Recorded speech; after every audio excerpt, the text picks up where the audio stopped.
సహజంగా ఉగ్రవాదులు మన మీద ఎలా దాడి చేస్తారు? ఢిల్లీలో జరిగినట్లుగా బాంబ్ బ్లాస్ట్ చేస్తారు, లేదంటే తుపాకులతో దాడులు చేస్తారు.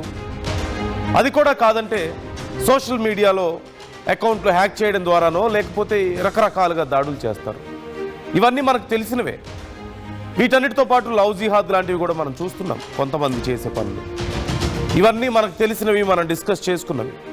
కానీ మీరు తినే ఆహారంలో కూడా కొద్ది కొద్దిగా విషాన్ని నింపి మీకు పంపిస్తుంటే, మీ ఇంట్లో తినే ఆహారంలో అయినా సరే, మీరు బయట కొనుక్కునే సరుకుల్లో అయినా సరే, అలాగే గుళ్ళో తినే చివరికి ఒక టెంపుల్లో మీరు తినేటువంటి ప్రసాదంలో కూడా వాళ్ళు కలిపే విషం ఉంటుంది అంటే, ఆ విషం పేరు రెజిన్ అని తెలిస్తే, ఆ విషయాన్ని మీకు కొద్ది కొద్దిగా ఇవ్వడానికి ప్రయత్నిస్తుంది. మన చుట్టూ డాక్టర్ల రూపంలో తెల్ల కోట్లు ధరించి వైద్యో నారాయణో హరి అని మనం చాలా గొప్పగా చెప్పుకునే డాక్టర్ల రూపంలో మన చుట్టూ తిరుగుతూ ఉంటే వినడానికే చాలా భయంకరంగా ఉంది కదా.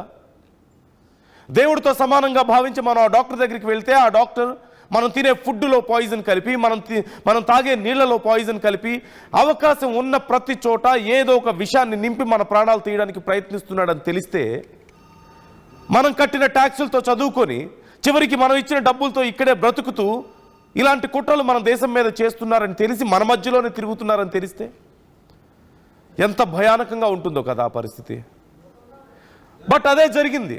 మన హైదరాబాద్ మహానగరంలో 3 డాక్టర్స్ అదుపులోకి తీసుకున్నారు. అండ్ వాళ్ళు రెజిన్ అనే ఒక కెమికల్ని స్ప్రెడ్ చేస్తున్నారు, మనం తినే ఆహారాల్లో మిక్స్ చేస్తున్నారు. మరీ ముఖ్యంగా టెంపుల్స్లో, హిందువులు వెళ్ళేటువంటి ఆలయాల్లో ప్రసాదాల్లో ఆ రెజిన్ని కలిపి హిందూ భక్తుల ప్రాణాలు తీయడానికి ప్రయత్నించారు, భారతీయుల ప్రాణాలను తీయడానికి ప్రయత్నిస్తున్నారు. It's odourless, it's tasteless, it's colourless. So మీకు ఒకవేళ మీరు తినే ఆహారంలో అది కలిపినా మీకు తెలియదు, మీరు తాగే నీళ్లలో అది కలిపినా మీకు తెలియదు. కాబట్టి జాగ్రత్తగా ఉండండి. ఈ దుర్మార్గులు ఎంత నీచానికైనా దిగజారుతారు. ఇప్పుడు హైదరాబాద్లో ఈ ఉగ్ర కుట్రకు బిగ్ స్కెచ్ వేశారు. హైదరాబాద్ రాజేంద్ర నగర్లో ఉండేటువంటి డాక్టర్ సయ్యద్ అహ్మద్ మొయినుద్దీన్తో భారీగా ఉగ్ర కుట్ర జరిగినట్లుగా తెలుస్తోంది. ఒకేసారి లక్షల మందిని ప్రాణాలు తీసేందుకు ఈ స్కెచ్ వేశారు. రెజిన్ అనే కెమికల్ ఉపయోగించి ఇంతమంది ప్రాణాలను తీయాలని కుట్ర చేశారు. మంచినీళ్ళు, దేవుడి ప్రసాదాల్లో ఈ రెజిన్ కలిపి ఇవ్వాలంటూ వాళ్ళందరూ పక్కాగా స్కెచ్ వేసుకున్నారు. రాజేంద్ర నగర్లో మొయినుద్దీన్ను ఇప్పటికే యాంటీ టెర్రరిస్ట్ స్క్వాడ్ అరెస్ట్ చేసింది. పాకిస్తాన్ టెర్రరిస్టులతో సయ్యద్ మొయినుద్దీన్కు లింకులు ఉన్నట్లుగా తెలుస్తోంది. సయ్యద్తో పాటుగా మరొక 2 ఉగ్రవాదులను కూడా అరెస్ట్ చేశారు. హైదరాబాద్లో మరింత మంది టెర్రరిస్టులు తలదాచుకున్నారు. ఇంటెలిజెన్స్ హెచ్చరికలతో ఇప్పుడు పాత బస్తీలో ముమ్మర తనిఖీలు చేస్తున్నారు. ఓ పక్క ఢిల్లీలో భారీ బ్లాస్ట్లు, మరో పక్క ఇలాంటి రెజిన్ లాంటి కెమికల్స్ని కలిపి ఎంతో మంది ప్రాణాలను తీయాలని చెప్పేసి ప్లాన్లు. ఏదో ఒక మార్గంలో ఎలా కుదిరితే అలా, కుదిరితే బాంబులు, లేదంటే తుపాకులు, అవి కూడా కాదంటే సోషల్ మీడియా ద్వారా ఏదో ఒక రకంగా మనకు నష్టం చేయాలని చూడడం. ఇవన్నీ కాదు, ఇవన్నీ కుదరడం లేదని చెప్పేసి చివరికి చాలామంది మహిళల్ని ప్రేమ పేరుతో లొంగ తీసుకొని వాళ్ళ మీద రకరకాలుగా దౌర్జన్యాలకు పాల్పడడం. ఇక ఇవి కూడా కాదు, ఇవి కూడా తెలిసిపోయాయి, ఇక తెలియనట్లు ఉండాలని చెప్పేసి చివరికి విష ప్రయోగాలకు సిద్ధమవుతున్నారా, సామూహిక విష ప్రయోగాలకి. అంటే ఒక టెంపుల్లో పంచే ప్రసాదంలో ఆ రెజిన్ని కలిపితే ఎంతమంది ఎఫెక్ట్ అవుతారు? రోజుకి ఎన్ని వందల మంది, ఎన్ని వేల మంది. మీరు తాగే నీళ్లలో కలిస్తే. So be careful. మీరు బయటకు వెళ్తే బీ కేర్ఫుల్. చివరికి మీరు ఇంట్లో ఉన్నా కూడా సురక్షితంగా లేరు. మీరు తినే తిండికే కలుషితం అయిందేమో చెక్ చేసుకోండి, మీరు తాగే నీళ్లు కలుషితం అయినవేమో చెక్ చేసుకోండి, మీరు డాక్టర్ దగ్గరికి వెళ్తే ఆ డాక్టర్ ఎలాంటోడో చెక్ చేసుకోండి, అతని బ్యాక్గ్రౌండ్ ఏంటో చెక్ చేయండి. చివరికి డాక్టర్ల దగ్గర కూడా అనుమానించాల్సిన పరిస్థితి, భయపడాల్సిన పరిస్థితి. ఇప్పుడు ఈ రెజిన్ని కలపడానికి ప్రయత్నించింది డాక్టర్లు. అక్కడ ఢిల్లీలో ఈ బాంబ్ బ్లాస్ట్కి పూనుకుంది డాక్టర్లు. ఇక హర్యానాలో, జమ్మూ కాశ్మీర్లో వీళ్ళందరూ doctors. There are female doctors also. Are we really safe in our country? Present old సిటీలో సిచ్యువేషన్ ఎలా ఉందో మనం తెలుసుకోబోతున్నాం. ఇప్పటికే చెక్ చేస్తున్నారు అన్నీ. ఎక్కడ అవకాశం ఉంటే అక్కడ, అనుమానం వచ్చిన చోటల్లా ఈ ఆపరేషన్స్ కొనసాగుతూనే ఉన్నాయి పోలీసుల నుంచి, అలాగే మన సీక్రెట్ సర్వీసెస్ నుంచి కూడా. శిల్ప జాయిన్ అవుతున్నారు మా ప్రతినిధి. చార్మినార్ దగ్గర ఉన్నారు శిల్ప. ఓల్డ్ సిటీలో వీళ్ళు బయటపడినట్లుగా తెలుస్తోంది. సో వీళ్ళకి సంబంధించిన మూలాలు ఏంటి, ఎలాంటి ప్రయత్నాలు చేశారో తెలుసుకుందాం మనం. శిల్ప జాయిన్ అవుతున్నారు మా ప్రతినిధి. శిల్ప, డీటెయిల్స్ ఎలా ఉన్నాయి శిల్ప? ఎలా జరుగుతోంది ఈ సర్చ్ ఆపరేషన్? ఇంకా ఏమేమి విషయాలు బయటకు తెలుస్తున్నాయి? ఎలాంటి కుట్రలు చేశారు అసలు వీళ్ళు, ఎలాంటి కుతంత్రాలు చేశారు? డీటెయిల్స్ ఏంటి? రైట్, నిన్న దేశ రాజధాని ఢిల్లీలో జరిగినటువంటి ఏదైతే బ్లాస్ట్ ఉందో ఆ బ్లాస్ట్ లో ఒకవైపు దీంతో ఇప్పటికే మొత్తం దేశవ్యాప్తంగా కూడా హై అలర్ట్ ప్రకటించారు. ప్రధానంగా ఒకవైపు ఢిల్లీ, ముంబై, హైదరాబాద్ వంటి నగరాల్లో హై అలర్ట్ ప్రకటించారు. ఇంకోవైపు హైదరాబాద్ డాక్టర్ ని ఉగ్రవాదులతో లింక్ ఉన్నట్లు ఇప్పటికే పోలీసులు గుర్తించారు.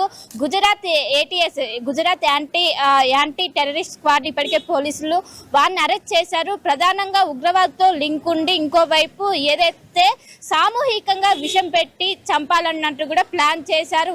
ప్రధానంగా రెజిన్ అనేటువంటి ఏదైతే కెమికల్ ఉంటుందో ఈ కెమికల్ అనేది అటు స్మెల్ అదే విధంగా టేస్ట్ రెండు కూడా ఉండదు. ఏదైనా వాటర్ ట్యాంక్ లో కలిపినా కూడా దాన్ని గుర్తించడం చాలా వరకు కూడా అసాధ్యం. ఇంకోవైపు ప్రసాదాల్లో ఎక్కడ కలిపినా కూడా దాన్ని గుర్తించలేనటువంటి పరిస్థితి. దీంతో ఒకవైపు సామూహికంగానే టార్గెట్ చేశారు. ఏదైనా దేవాలయాల్లో ఎక్కువ క్రౌడ్స్ ఉన్నటువంటి ప్లేసెస్ లో ఒకవైపు ట్యాంక్ లో కానీ ప్రసాద్లో ఎక్కువ ఈ రెసిన్ అనేటువంటి కెమికల్ ని కలిపితే ఎక్కువ మంది ఒకటేసారి చనిపోవడానికి అవకాశం ఉండడంతో దీన్ని తీసుకున్నట్లు కూడా తెలుస్తుంది. దాదాపు దీనిపైన వర్క్ చేస్తున్నాడు ఎవరైతే ఇప్పుడు పోలీసులు అరెస్ట్ చేసినటువంటి మొయినుద్దీన్ అనేటువంటి వ్యక్తి. అటు చైనాలో ఎంబీబీఎస్ చేశారు. ఎంబీబీఎస్ చేసిన అనంతరం ఇటు హైదరాబాద్ కి తిరిగి వచ్చారు. హైదరాబాద్ కి తిరిగి వచ్చాక ఇటు ఏదైతే ఆన్లైన్ కన్సల్టెంట్స్ ద్వారా తను వైద్యం అందిస్తున్నారు. దీంతో ఇప్పటికే ఒకవైపు ఢిల్లీలోతో పాటు దేశవ్యాప్తంగా ఒకవైపు హై అలర్ట్ కొనసాగుతుంది. ఇంకోవైపు ఈ విధంగా ఒకవైపు ఉగ్రవాదులతో లింక్ ఉన్నటువంటి వ్యక్తి ఇటు హైదరాబాద్ లో ఒకవైపు దొరకడంతో ఇప్పటికే మొత్తం హై అలర్ట్ ప్రకటించారు. ప్రస్తుతం చార్మినార్ దగ్గర ఉన్నది. ఎందుకంటే చార్మినార్ వన్ ఆఫ్ ది ఏదైతే ఎక్కువ కూడా సమస్యాత్మక ప్రాంతంగా ఎప్పుడు ఎలాంటి గొడవలైనా కూడా ఇక్కడనే చూస్తుంటారు. ఎక్కువ మంది ఇక్కడ నుండి తయారవుతుంటారు. సో ఇక్కడ ప్రస్తుతం అయితే ఎక్కువ ఎక్కడికక్కడ భారీ గేట్స్ ఏర్పాటు చేశారు. పోలీసు పికెటింగ్ కావచ్చు ప్రతి ఒక్కరు కూడా ఏర్పాటు చేసి ఎలాంటి అనుమానం ఉన్నా నిన్న జరిగినటువంటి ఢిల్లీలో ఒకవైపు ఏదైతే ఆ అనుమానం ఉన్నటువంటి వస్తువులు ఏమైనా ఉన్నా కూడా వెంటనే 100కి డయల్ చేసి ఇటు పోలీసులకు ఇన్ఫర్మేషన్ ఇవ్వాలంటూ ఇప్పటికే పోలీసులు సూచిస్తున్నారు. అడిగడుగున ఒకవైపు నగర వ్యాప్తంగా ఉన్నటువంటి అన్ని సమస్యాత్మక ప్రాంతాలు ఏవేవి ఉంటాయో వాటి దగ్గర పికెటింగ్ ఏర్పాటు చేశారు. ఎక్కడికక్కడ పోలీసులు తనిఖీలు చేస్తున్నారు. మొత్తం మీద ఇప్పటికే ఎవరైతే డాక్టర్ ఉన్నారో రాజేంద్ర నగర్ కి చెందినటువంటి సయ్యద్ మహమ్మద్ మొయినుద్దీన్ అనే వ్యక్తి అటు చైనాలో ఎంబీబీఎస్ చేశారు. అనంతరం ఇక్కడ తిరిగి వచ్చారు. ఆ సమయం ఏదైతే ఆన్లైన్ కన్సల్టింగ్ చేసే టైంలోనే అటు ఉగ్రవాదులతో లింక్ అనేది బయటపడింది. ఉగ్రవాదులతో లింక్ వాళ్ళు చెప్పిన దాని ప్రకారం రెసిన్ అనేటువంటి కెమికల్ ని తను ఆముదాలు ఏవైతే ఉంటే ఆముదాల నుంచి తయారు చేసినటువంటి రెసిన్ ని ప్రస్తుతం తన ఇంట్లో స్వాధీనం చేసుకున్నారు. దాన్ని ఒకవైపు ఏదైతే ఎక్కువగా తను టార్గెట్ చేసుకున్నటువంటి ఎక్కువ మంది వచ్చేటువంటి ప్లేస్, హిందూ దేవాలయాలు ఎక్కువ మంది వచ్చేటువంటి ప్లేస్ దగ్గర తను టార్గెట్ చేశారు. ఒకవేళ పోలీసు మాత్రం దీన్ని గుర్తించకపోతే దీన్ని ప్రమాద తీవ్రత అనేది ఎక్కువగా ఉండేది. నిన్న ఎప్పుడైతే ఒకవైపు అక్కడ ఢిల్లీలో బ్లాస్ట్ జరిగిన అనంతరం ఒకవైపు ఇది బయటపడంతో దానికి లింక్ కూడా ఉన్నట్టు కూడా ప్రస్తుతం అటు పోలీసులు కావచ్చు మొత్తం కూడా ఒకవైపు డౌట్ గా ప్రస్తుతం దాన్ని పరిగణిస్తున్నారు. మొత్తం ప్రస్తుతం అయితే పోలీసు అదుపులోనే ఉన్నారు. అతని నుంచి కీలకమైనటువంటి సమాచారం తీసుకున్నట్లు ప్రస్తుతం సమాచారం అందుతుంది. ఇంకోవైపు అక్కడ జరిగినటువంటి ఏదైతే ఢిల్లీలో జరిగినటువంటి బ్లాస్ట్ కు ఈయనకు ఖచ్చితంగా సంబంధం ఉండే అవకాశం ఎక్కువగా ఉండడంతో ప్రస్తుతం తనను కీలకంగా మారిండు. ఆయనకు సహకరించిన ఏదైతే రెసిన్ కెమికల్ తయారు చేయడానికి ఆయనకు సహకరించిన వాళ్ళపైన ప్రస్తుతం పోలీసులు దృష్టి పెట్టారు. రాజేంద్ర నగర్ లో ఉంటున్నారు. గత 2 రోజుల క్రితం అటు గుజరాత్ యాంటీ స్క్వాడ్ గుజరాత్ సంబంధించినటువంటి ఏటీఎస్ పోలీసులు ఇక్కడికి వచ్చి అతన్ని అరెస్ట్ చేసి తీసుకెళ్లినటువంటి మరుసటి రోజే ఢిల్లీలో ఈ విధంగా కావడంతో ఖచ్చితంగా సంబంధం ఉంది. దీంతో ఇప్పటికే ఇటు నగర వ్యాప్తంగాతో పాటు దేశవ్యాప్తంగా హై అలర్ట్ ప్రకటించారు. సమస్యాత్మక ప్రాంతాలను గుర్తించారు. ప్రతి చోట పోలీస్ పికెటింగ్ ఏర్పాటు చేసి ఎలాంటి